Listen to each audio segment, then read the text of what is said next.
আসসালামু আলাইকুম। এইচএসসি 26 আজকে তোমাদের জন্য খুবই একটা ইম্পর্টেন্ট টপিক নিয়ে আসছি। তো তোমাদের তো পরীক্ষা শুরু হতে আর মাত্র কয়েকটা দিন বাকি আছে। তো এই টপিকটা আলোচনা করার আগে ভাই একটা চিত্র দেখতে পাচ্ছ, এইটার পাশে একটা চিত্র দেখতে পাচ্ছ, এটা হচ্ছে একদম এটা প্রতীকী অর্থে একটা কাঠুরিয়া, তার হাতে একটা কুড়াল আছে আর একটা গাছ কাটছে। এখন তোমাদেরকে একটু আমি বিষয়টা বুঝি, সেটা হচ্ছে দেখো উনি যদি এই একটা যে হাতুড়ি বা কাঠ হাতুড়ি তো না, তোমার যে কুড়াল, এটা দিয়ে যদি ভাই এই কুড়ালটাকে কোনো ধার না দিয়ে 7 দিন ধরে, যে ধরো একটা টাইম বেঁধে দিলাম, 7 দিন ধরে যদি গাছ কাটতে থাকে, তিনি যে পরিমাণ গাছ কাটতে পারবেন, সেই কাজটা যদি ধরো 10টা গাছ কাটতে পারলেন 7 দিনে ভালোভাবে।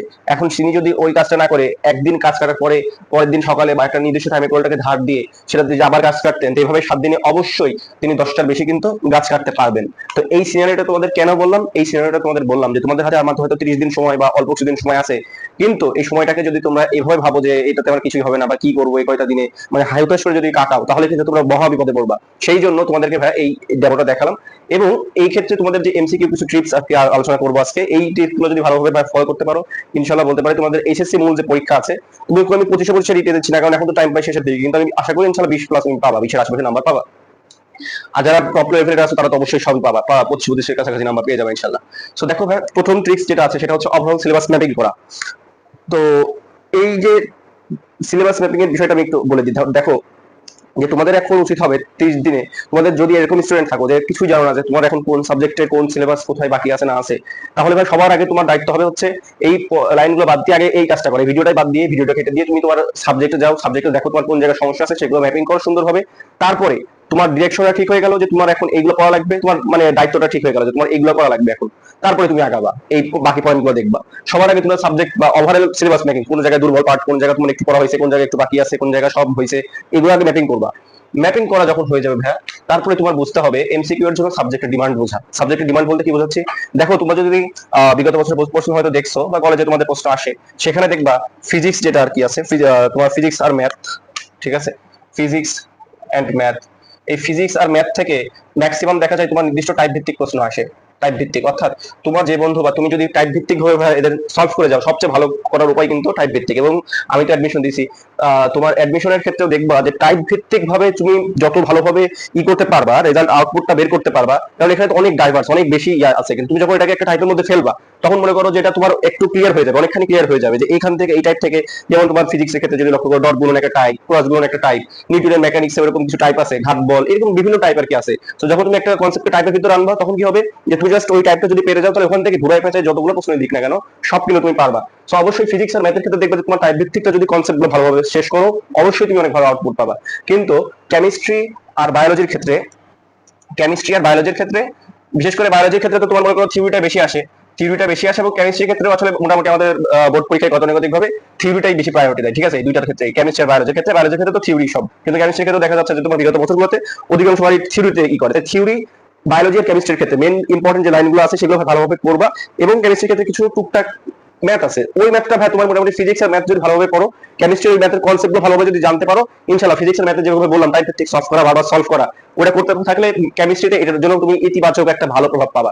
তারপরে কেমিস্ট্রির জন্য তোমাদের এখন মেন ফোকাস হবে কেমিস্ট্রি আর বায়োলজির জন্য, যে বইয়ের প্রত্যেকটা ইম্পর্টেন্ট যে লাইনগুলো আছে সুন্দরভাবে দাগায় পড়া, যাতে এখন তো দাগায় পড়ারই না, যদি তোমাদের দাগায় থাকা উচিত আর কি, টাইম কম, যদি না থাকে তাহলে অবশ্যই ভাই কোন মানে নির্দিষ্ট প্ল্যাটফর্ম বা নির্দিষ্ট কোনো জায়গা থেকে অবশ্যই দাগানোর লাইনগুলো তুমি করো, এখন তোমাদের সময় কম, সময় নষ্ট করা যাবে না এখন বই জায়গায়, এবং ওইগুলো পড়বা লাইনগুলা। আর ফিজিক্স আর ম্যাথের ক্ষেত্রে খুব সিম্পল, জাস্ট টাইপগুলো ভালোভাবে পড়বা, তাহলে অবশ্যই তুমি দেখবা যে এমসিকিউতে তোমার যে 25টা প্রশ্ন আসবে, ইনশাআল্লাহ এই টাইপ ভিত্তিক তুমি যদি ফিজিক্স আর ম্যাথ পড়ো, দেখবা যে প্রায় 15টা থেকে 16টা প্রশ্ন তুমি টাইপ ভিত্তিক ডাইরেক্ট সরাসরি পেয়ে যাবা। তো এগুলো কিন্তু ডাইরেক্ট তুমি করতে পারো, আরো বেশি পেতে পারো। সো নাম্বার 2, টাইপ ভিত্তিক গেলে তারপরে ক্যালকুলেটর চাপতে জানা। ক্যালকুলেটর চাপতে জানা বলতে বোঝাচ্ছি তোমাদের জানা থাকার কথা বা জেনে থাকা উচিত যে ক্যালকুলেটর দিয়ে তুমি ফিজিক্স, কেমিস্ট্রি আর হায়ার ম্যাথ, বিশেষ করে ফিজিক্স আর ম্যাথ, এটার অনেক এমসিকিউ সলভ করতে পারো। অর্থাৎ একটা পরীক্ষায় যদি তোমার 25টা এমসিকিউ আসে, 25টা এমসিকিউ আসে, এর মধ্যে তুমি মনে করো দেখা যায় যে অ্যাভারেজ করলে 5টা এমসিকিউ, প্রায় প্রায় 5টা এমসিকিউ তুমি ক্যালকুলেটর ইউজ করে খুব দ্রুত বের ফেলতে পারো, যেটা অনেক বড় হয়তো ক্যালকুলেশন করা লাগতো বা মিডিয়াম লেভেলে ক্যালকুলেশন করা লাগতো, তুমি ক্যালকুলেশন সেখানে করছো না, তোমার হয়তো 30 সেকেন্ড লাগতো, 40 সেকেন্ড লাগতো, সেখানে তুমি মাত্র 10 সেকেন্ড বা 12 সেকেন্ড 15 সেকেন্ডের মধ্যে 5টা মানে একটা করে এমসিকিউ শেষ করতে পারছো। 5টা এমসিকিউ কিন্তু কম না, অনেক নাম্বার। 5টা এমসিকিউ যদি তুমি ক্যালকুলেটরে দ্রুত হ্যাক্সটা জেনে করতে পারো।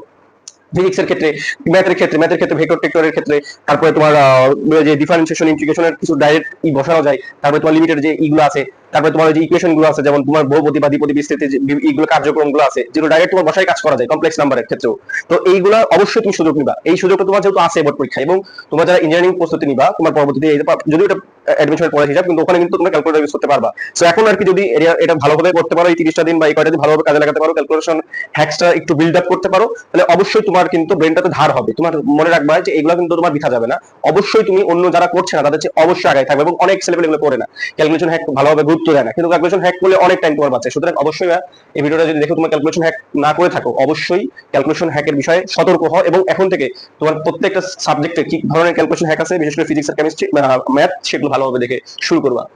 4 নাম্বার যেটা দিছি, এটা আমি সব জায়গায় বলি, সেটা হচ্ছে বোর্ড কোয়েশ্চেন অ্যানালাইসিস করা। এটা ভাই মাস্ট একটা জিনিস।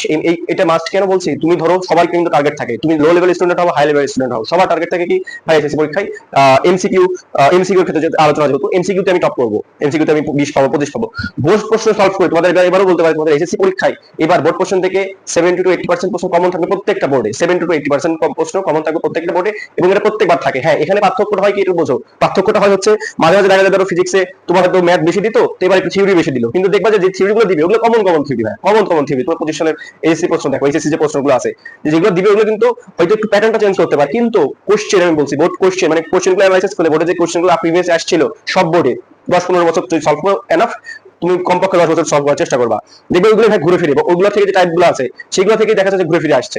তো অবশ্যই বোর্ড কোশ্চেন সলভ করবা, তাহলে তুমি অনেকটা ভাইয়া রিলস পাবা এক্সাম হলে যায়, এবং এক্সাম হলে যাওয়ার আগে তুমি বুঝতে পারবা হয়তো ভালো কিছু একটা আসতে যাচ্ছে, তোমার একটা আলাদা শক্তি থাকবে যে কি বোর্ডের তো প্রশ্ন, বোর্ডই তো তোমাকে আবার প্রশ্ন উত্তর দিতে হবে সামনে। তো এগুলো কিন্তু অবশ্যই খুবই ইম্পর্টেন্ট।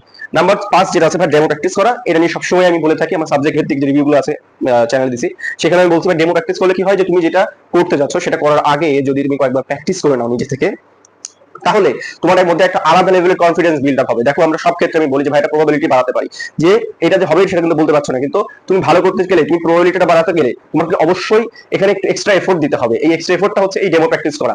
হয় তুমি বাইরে যে তুমি স্বনামধন্য বা ভালো কোনো একটা কোচিং সেন্টারে পরীক্ষা দিতে পারো, মডেল টেস্ট দিতে পারো, অথবা যদি সামর্থ্য একদম কম থাকে, কমপক্ষে অবশ্যই বাসায় ডেইলি টাইম ধরে মডেল টেস্ট প্র্যাকটিস করবা এবং ডেমো প্র্যাকটিস দিবা আর কি। এবং যে ভুলগুলো হয়েছে ওই ভুলগুলো কিন্তু আবার ছেড়ে দিও না, ওই ভুলগুলো তুমি ধরো একটা নোট খাতা বানায় সেই নোট খাতাতে তুমি ভুল যে টপিক গুলোতে করছো, টপিক গুলা এখন তো প্রশ্ন তুলার না, টপিক গুলা তুলবা আর কি। টপিকের সমস্যার কারণে তুমি ভুল করছো, মনে রাখবা তোমরা টপিক বা এগুলো মোটামুটি সবই জানো, কিন্তু প্র্যাকটিস না করার কারণে কিন্তু পারো না। টপিক তুমি দেখবা যে তুমি হয়তো টপিক জানো, কিন্তু ওখান থেকে প্রশ্ন আসলে তুমি পারছো না।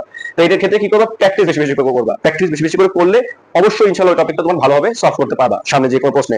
তো ভাই আজকে চেষ্টা করছি এই 5টা টপিক, এটা মোটামুটি ইম্পর্টেন্ট 5টা ছিল, তো এগুলোর মাধ্যমে তোমাদেরকে বিষয়টা নিয়ে ক্লিয়ার করে দেওয়া। এখন তোমাদের ক্রুশিয়াল টাইম চলছে, তোমাদের সবাই ভালোভাবে প্রিপারেশন নাও, এবং সামনে আমি আরো কিছু গাইডলাইন ভিডিও এবং আমি যে কেমিস্ট্রি বেসড ভিডিও বানাই সাবজেক্টিভ, ওইগুলো তো দিবই।